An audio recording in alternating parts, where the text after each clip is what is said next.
Revelation. So I said that. I'm going to read chapter 13, but this is not the focus of my study tonight. I'm going to read 13, but before we get done, we will visit Philippians chapter 4. And anybody that's familiar with the Scripture knows in Philippians chapter 4, Paul gives us some wonderful advice. And he tells us, number one, not to be worried about anything. And it doesn't matter how you want to look that up in the Greek text. It means to be worried about not one single thing.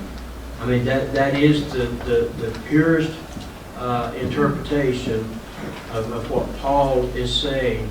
And then he gives you the key of how not to do that, and he ends it in that chapter with all these things that you are to think on. Think on these things. So even in the midst of an evil world, with everything going on every hand, guys, I mean, it's if we get through this winter without running out of food in these stores, it's going to be nothing short of a miracle from God. Now, the dollar store got their truck in up here just before church started tonight. But if you went up there yesterday, there's no water. There's a lot of things that just was not available to get at the dollar store. We're not accustomed to that. So these days are going to get worse more than likely before they get better. But as every one of us at this point, we should not be concerned about that because we have provisions in place. And I'm making mention of that simply because when I began to read about this mark of the beast, there's nothing in that you can pull joy out of. It's going to be a terrible time, and we're seeing the groundwork. Now pay attention to what I say. I'm not calling the vaccine the mark of the beast. It's not the mark. And let me make that very clear. And I know there's some people out there preaching this is the mark. They're calling it the beast. I'm sorry, it's not. It's not. It's not meeting the criteria, but it surely is gearing us for this. You know, many times we kind of had the idea that all of these things would happen. We would wake up one morning and now we're the mark of the beast system being introduced to us. No, little by little we're being introduced to us, and if we don't keep our eye on the Lord, then we won't even realize it's happening. So we've got to keep our eyes on God. We got to make sure that we are listening. So in Revelation chapter 13, let me go ahead and just read this. And I stood, and this I is John, and I stood upon the sand of the sea, and saw a beast rise up out of the sea, having 7 heads and 10 horns, and upon his horns 10 crowns, and upon his heads the name of blasphemy. And the beast which I saw was like unto a leopard, and his feet were as the feet of a bear, and his mouth as the mouth of a lion. And the dragon, this is referring to Satan, gave him, the Antichrist, his power and his seat and his authority. Now I want to always remember, Satan is a great imitator. We see in the Bible a Holy Trinity all throughout the Bible. Even the book of the book of Genesis, the Scripture says, "Let us."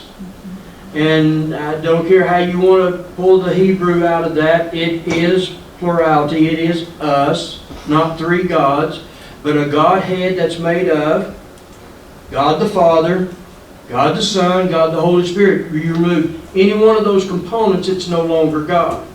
That's why whenever people say, well, the Muslims worship the same God as we do. Well, because they have a history with us until we get to Ishmael.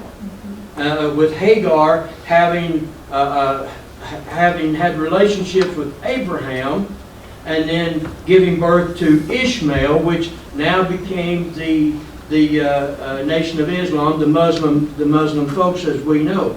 We have that portion of history with them. So when 9/11 came, everyone was saying we worship the same God, and they wanted to use that.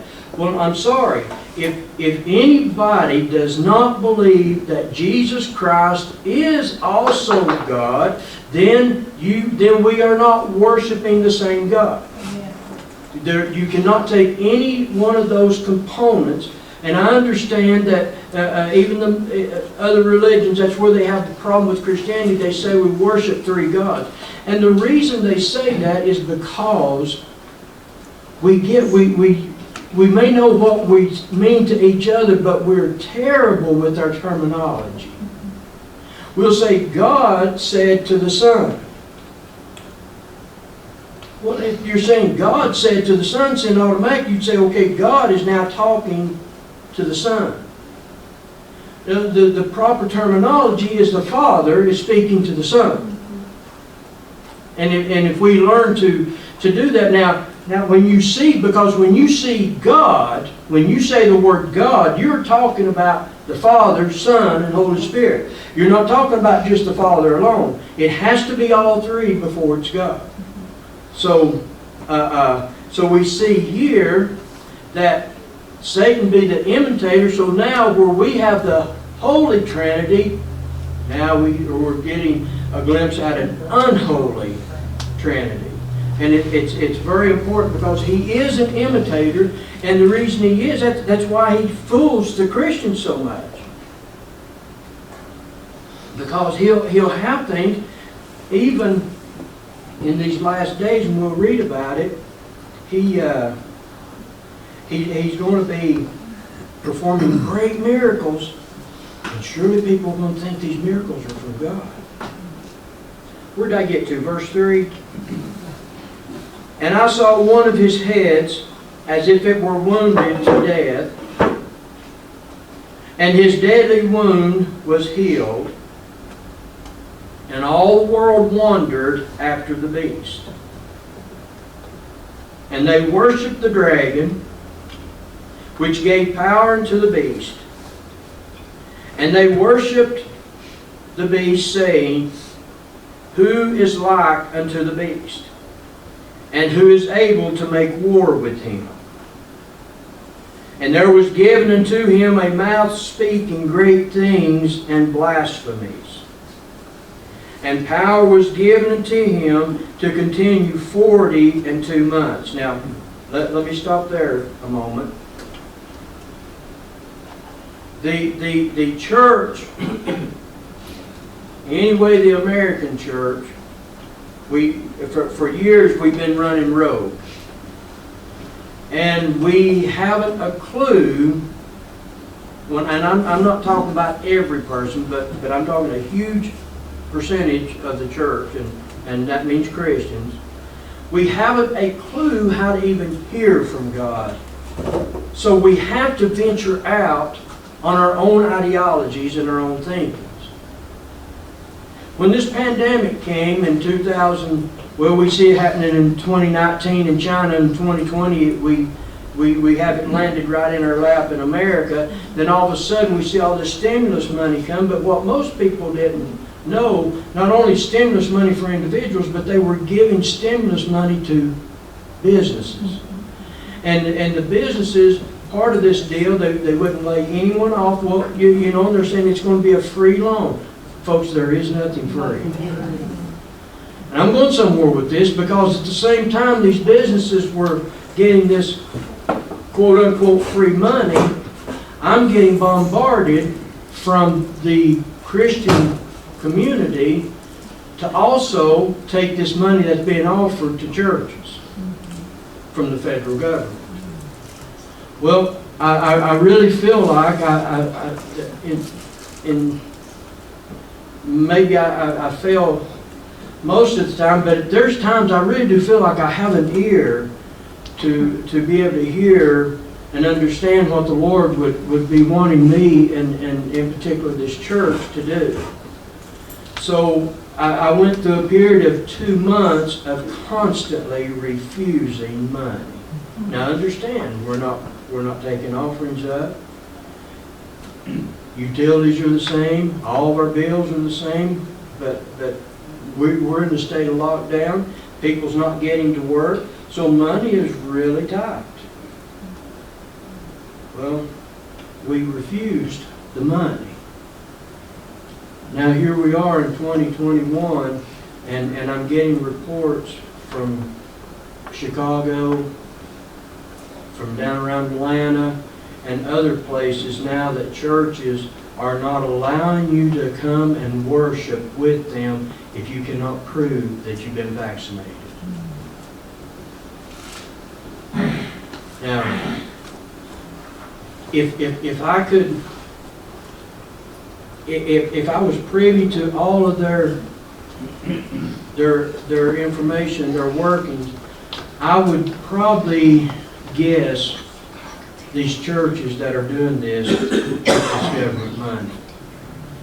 And they're being threatened, you either do this, and they're wanting the pastors, I just watched an interview, they're wanting pastors to stand up and really belittle the people that will not be vaccinated. Again, I've told you all along, this is not about being vaccinated. If you want to vaccinate, vaccinate. If you don't. There should be okay on both sides of this. But no doubt they've told them if they don't do this, then they're going to have to pay this money back. Now I'm speculating there.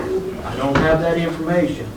But what in the world, why in the world would a church tell people they can't come? Because if they can't come, that means they don't bring their money. So a lot of these churches, they are really after the money, so they're telling you not to come. So when they're telling you not to come, they're telling you we don't want your money either. So there has to be something greater that's pushing this agenda. And I've got a feeling it's because they took that stimulus money and they don't have the money to pay it back. Because now they were offering some very generous dollars, basically for free. Let's go ahead back to 4. And they worshiped the dragon which gave power to the beast, and they worshiped the beast, saying, Who is like unto the beast, and who is able to make war with him? And there was given to him a mouth speaking great things and blasphemies, and power was given to him 42 months. That's half of the tribulation period. And he opened his mouth in blasphemy against God, to blaspheme his name, his tabernacle, and those who dwell in heaven. And it was given unto him to make war with the saints and to overcome them. And power was given him over all kindreds, tongues, and nation. Now I do want you to know, this overcome them doesn't mean that he's overcoming them to the point where they're not relying on God anymore, but they're having to.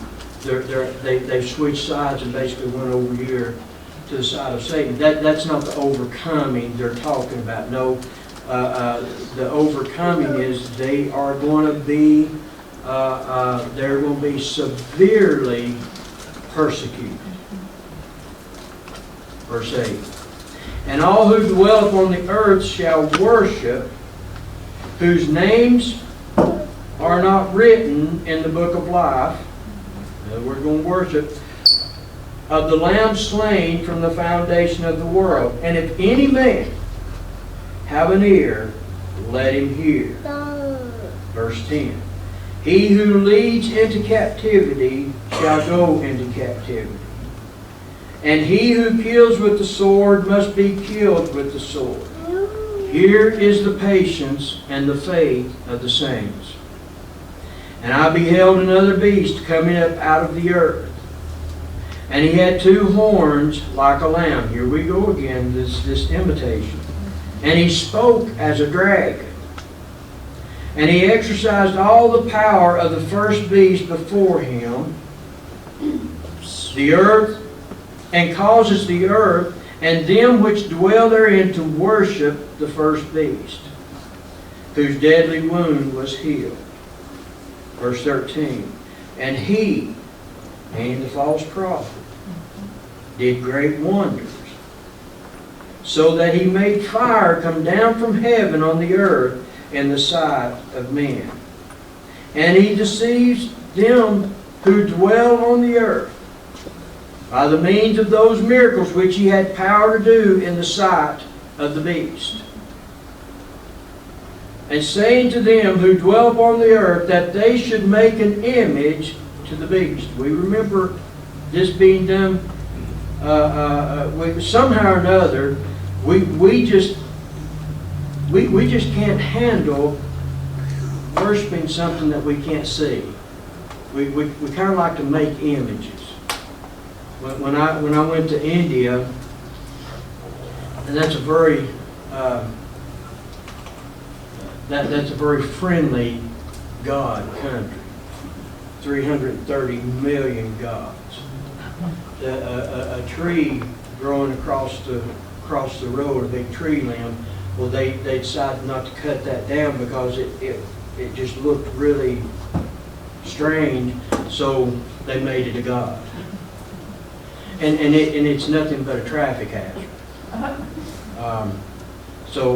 And me being me, I said, well, you know, if I was at home, I'd take my chainsaw and I'd cut that limb off out of the way. And they said, oh no, you can't do that. That's a god. Well, at the same time, me and another guy was over here. We're kind of stupid about this stuff. We don't know anything, and we walked down this little bitty stone elephant, and it was a miniature elephant, not real stone, made out of stone. And I told him, I said, get on that elephant. He jumped up on that elephant. Here they come running. So didn't realize we were on their god. You know, so because before I got there, I thought they only had one thing they worshipped, and that was sacred to them. That was the cow. Everything. If they call to one god and he doesn't answer, they just keep calling. And I will tell you, I stayed next to a Hindu temple, and that week they had an entire week of worship for 24/7.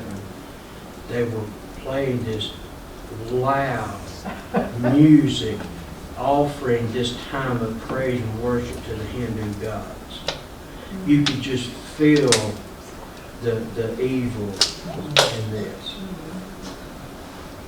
Verse 15.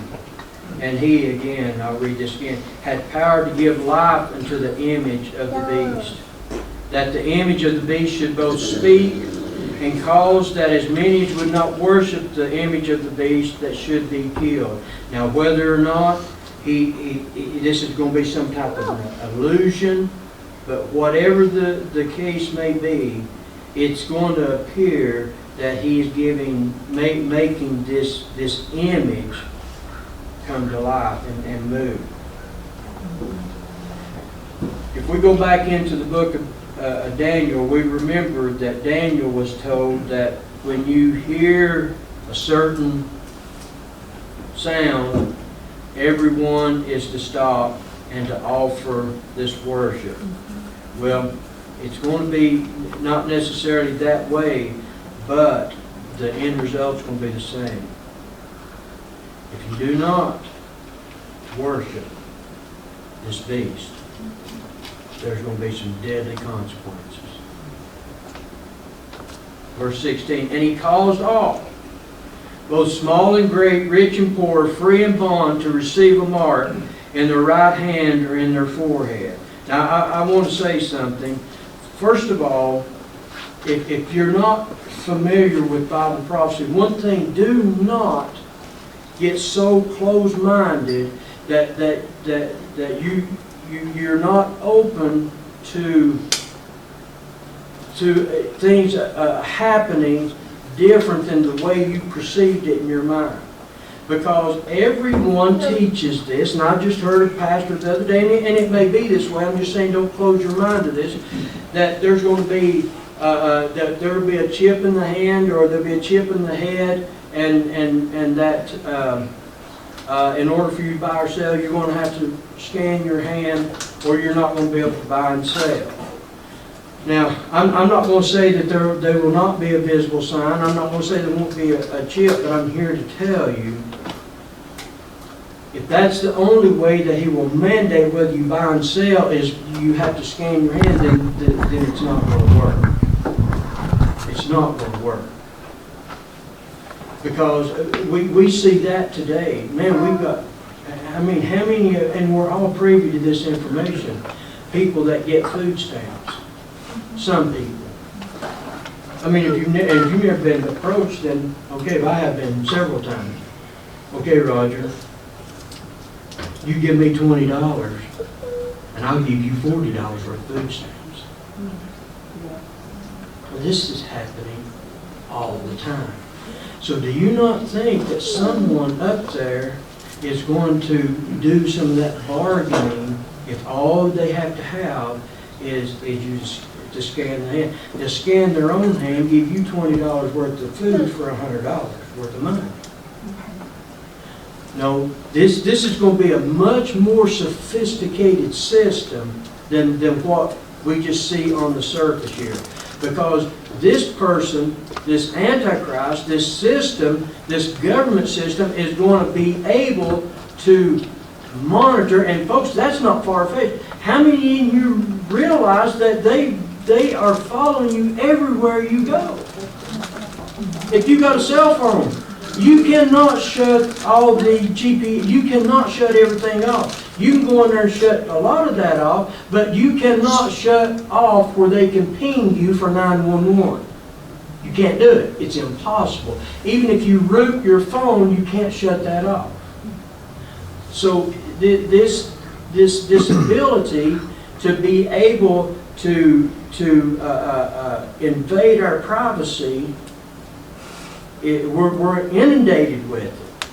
So, and again, I'm not going to argue that okay, this is exactly what's going to happen. The only thing I'm really saying is, do not get so fixated that it's going to be a 666 and a 666, and then you're going to have to swap your hand, because if you're not careful, you may miss exactly what's going to happen. Because I will tell you this much. Just like the number 666, the prime number in that is 8, and I'm not going to go into the numbers because I really like to. but I'm not going to. Every time I do, I'm reminded how boring it is, so I'm going to leave that alone. But this, I will tell you what it is symbolic of. In your right hand, your work. In your head, your allegiance, your dedication. Your worship.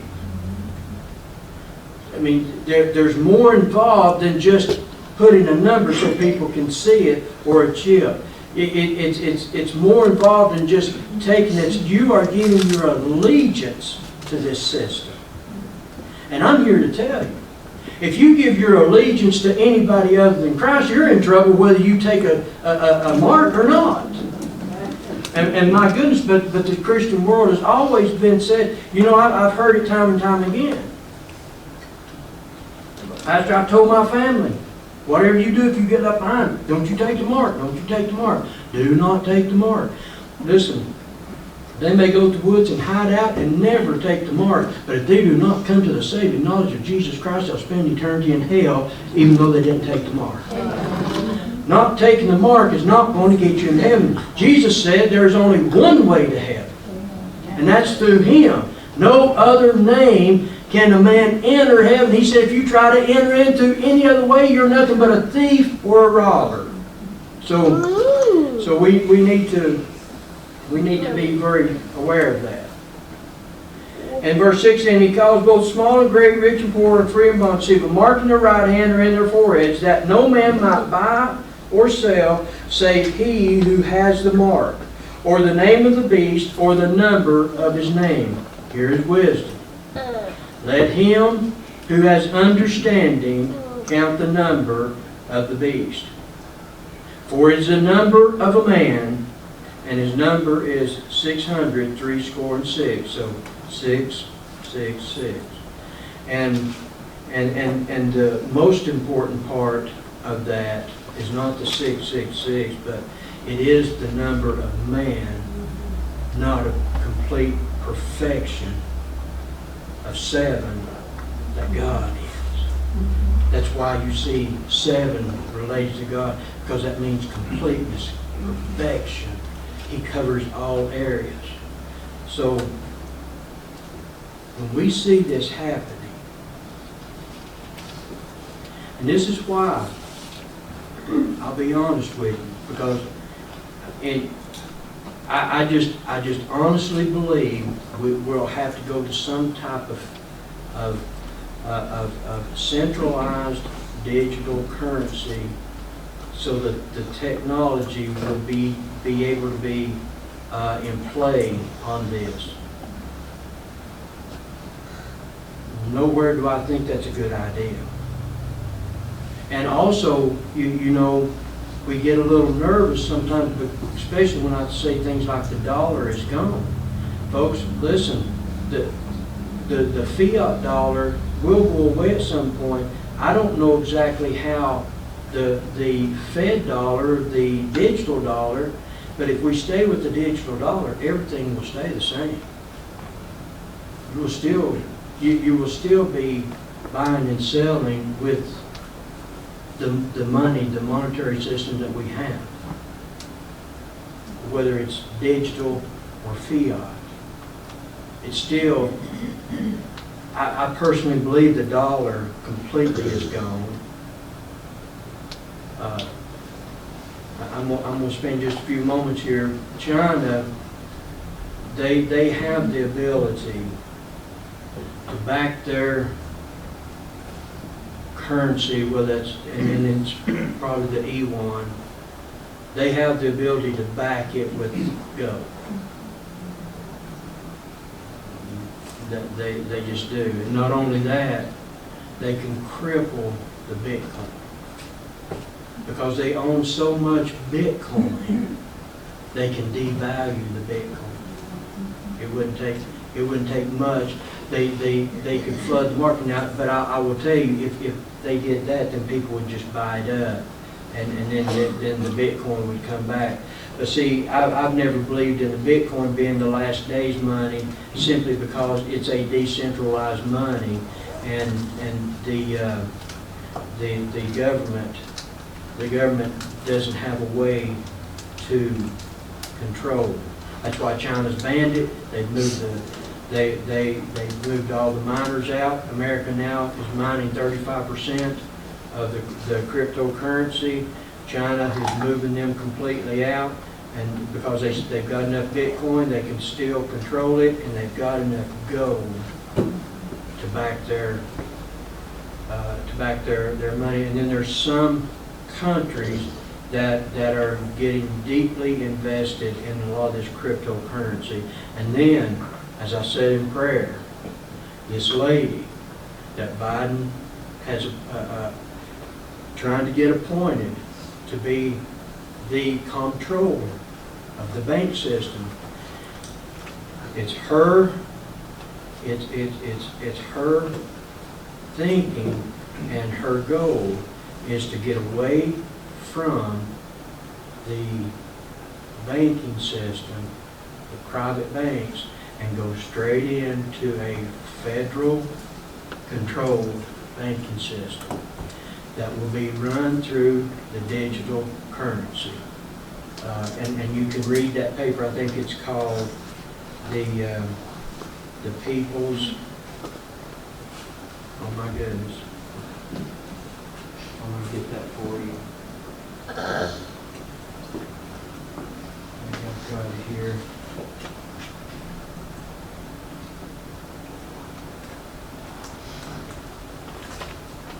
I did have it saved. It's called the, oh well, if you want it, I can find it later and give it. But it's her article, and actually, if you research it too much, they're saying that the Biden administration is really pushing to implement that very thing that she's wanting to do.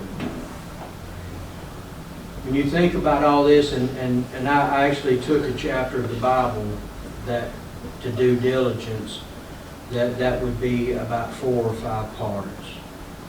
And I spent 30 minutes on it. So I didn't even scratch the surface.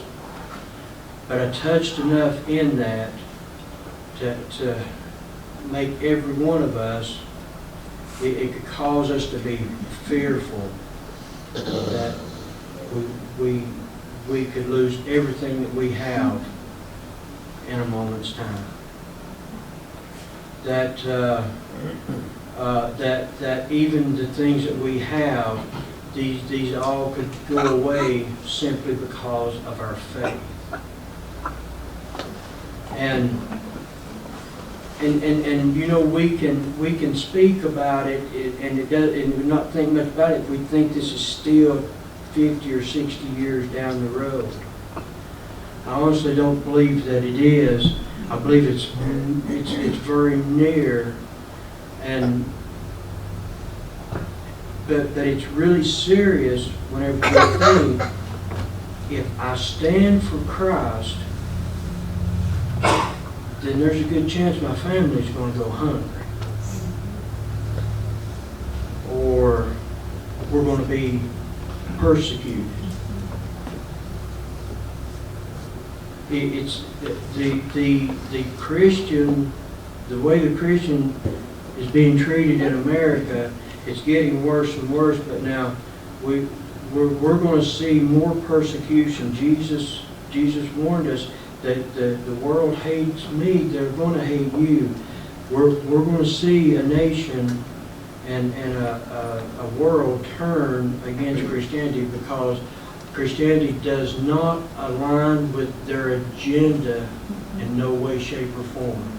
Whether you read the UN 30 agenda or the Great Reset or anyone's agenda, even if cultural, Christianity doesn't line up with it in any way, shape, or form. So we have to be able now to really think about what Christ said. You have to live in the world, but you can't be part of it. Well, I'll be honest with you. In America, we've been allowed to be part of it. I mean, we've had Christian beliefs, and I know we've drifted off of where we used to be, but for the most part, you could be a citizen in America and really enjoy being in America, because we do. We say it's the greatest nation we ever lived in. Even with all this going on, we still want to say it's the greatest nation that there is. Our nation has been so wonderful to its citizens. In my opinion, we could still be a part of a system and that was not in jeopardy with God. Now, I'm not saying that governments are God, and I hope you understand what I'm saying. It wasn't like you were in India or that you were in Haiti or some of these other countries, in some of these Middle Eastern countries, where Christians are being persecuted and their laws are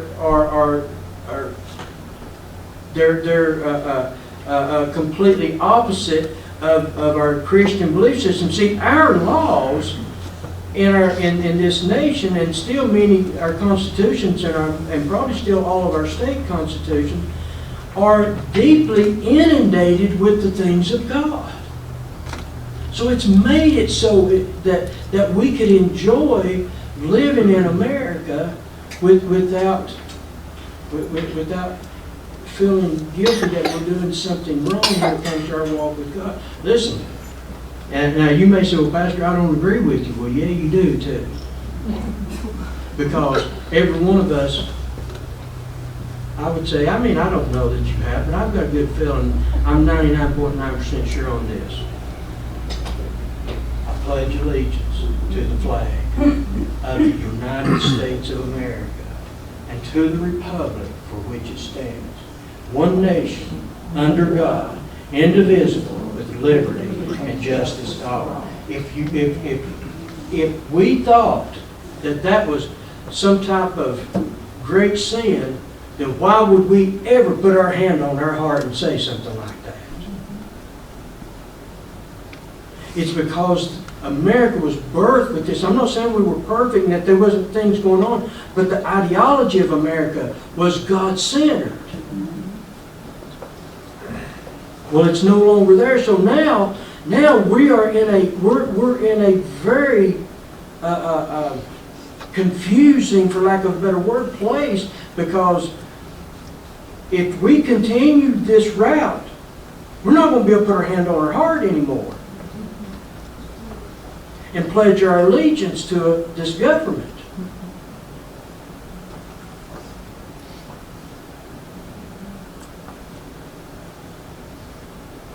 That's why we, the people, are supposed to get the government back in line.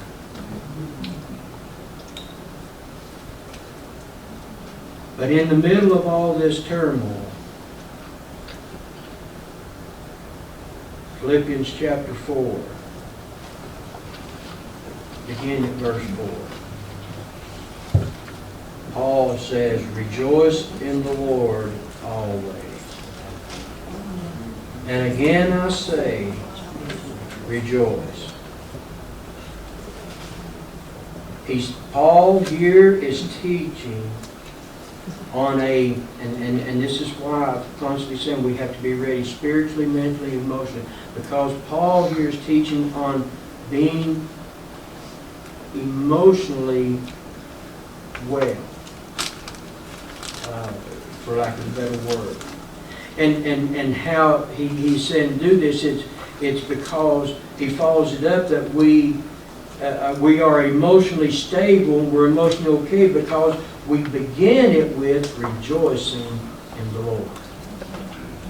I'm going to tell you, too many things coming after us. We've got to get this right, or we are mentally not going to be able to handle what's coming. And this business about the Lord coming before it gets too bad is already out the door. Folks, there are people losing their job. There's people that's being made to do things that they do not want to do. So these things, we're going to be out here before it gets very bad. It's already bad. Nothing like it's going to be, but it's bad for what we were accustomed to. Verse 5. "Let your moderation be known unto all men. The Lord is at hand." Now, very clear there, because this is probably really talking definitely could be talking about the rapture, definitely the second coming. The Lord is at hand. Be careful for nothing. In other words, some would translate, do not worry about anything, not one thing. Why can you do that? Because we do not bury our head in sand, because he answers it next. But in everything you go by prayer and supplication. So the cure for worry is prayer. Amen. The cure for worry is not getting our state representatives to fix the voting machines, nor is it to get our government to stop the mandates. That is not where we're going to answer all of this mental anguish that we're going through. It starts and ends with prayer and supplication. But he says you do it with this way, in the middle of all this. And if you could go back and look at all that was going on when Paul would have been writing this, he said, first of all, do this with thanksgiving. I'm reading the Bible here. Let your request be made known unto God.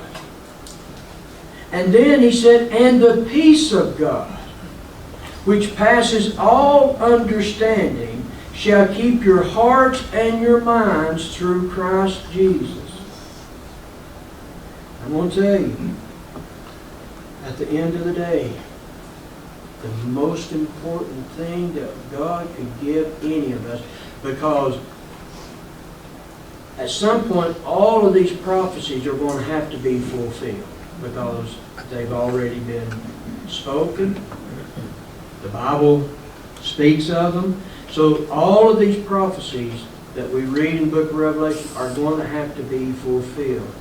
And there's only one thing that's going to be able to help us to weather any type of storm, especially at that type of intensity, and that's having the peace of God. Verse number 8. He said, "Finally, brethren, whatsoever things are true." Boy, if I had a couple of hours, I would stop on some of this, because I'm going to tell you, we are putting our faith, our trust, and our thinking on things that are not true. If we're not careful, we're even believing in doctrines that are not true, and then we're wondering, where is the peace of God? The peace of God is there. It's not going to work if we are in the middle of doctrines that are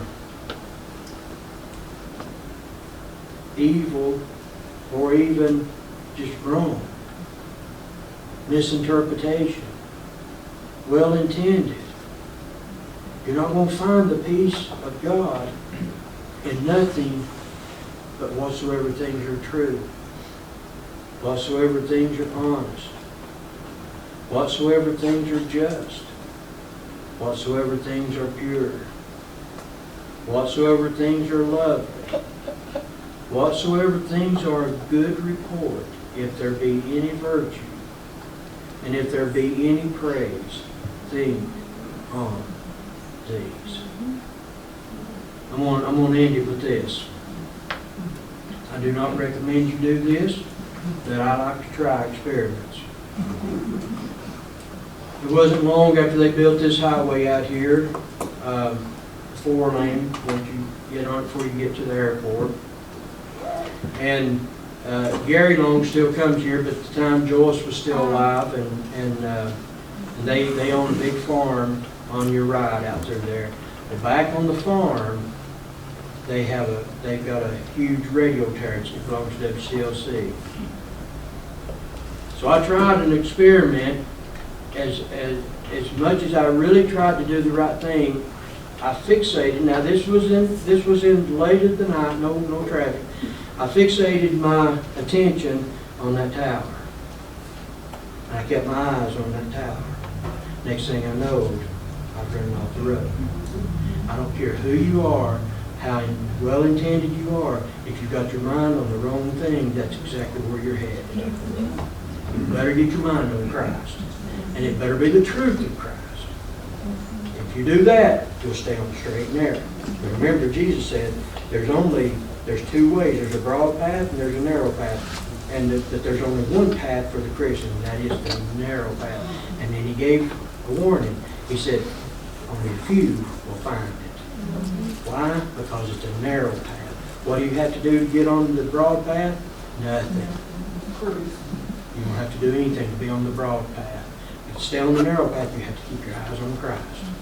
Anything else, you're going to go to the broad path. Let's bow our heads.